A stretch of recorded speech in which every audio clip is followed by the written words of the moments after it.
All right, I am Mike Deal, and I'm doing a book summary on The Power of Habit by Charles Duhigg. Um, the first chapter I really liked, really got me into the book. The story of Eugene I found was poignant, sad, and extremely interesting. The habit loop of cue, routine, and reward I found was really interesting, seeing as how it was unaffected by the higher functions of the brain, is more controlled by a primitive earlier evolved portion of the brain. And that makes sense, seeing as how difficult it is for us to overcome our habits purposefully, and that we kind of just have to trick ourselves in, or that more primitive version of ourselves, into changing habits. Um, Sad about Eugene, though.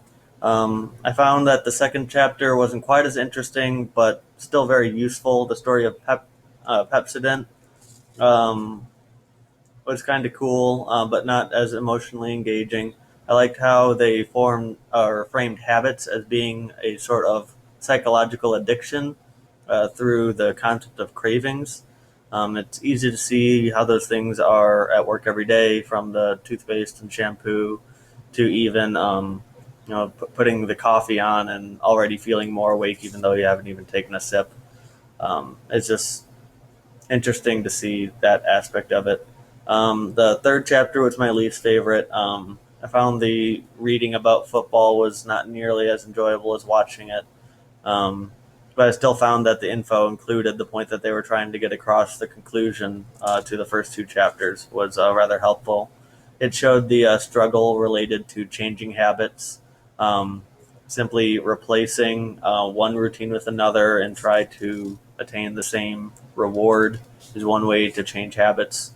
Um, this obviously takes time, and it often fails in moments of stress.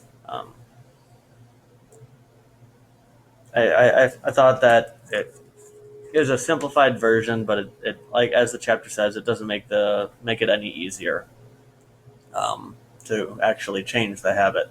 Um, I felt that the book did a good job of simplifying these concepts, and I think that'll make it easier to relate these concepts to patients in the future. Many of our patients will have unhealthy habits that we'll need to change, and we will only see them for minutes a day at most. And if we want them to change these habits, we need to prevent or present strategies for changing those habits in a condensed and easily accessible format like this. And hopefully, they'll get something out of their meetings with us and live healthier lives. Um, Hopefully, this is what you're looking for in a book summary. If you would like me to go into more detail, please let me know.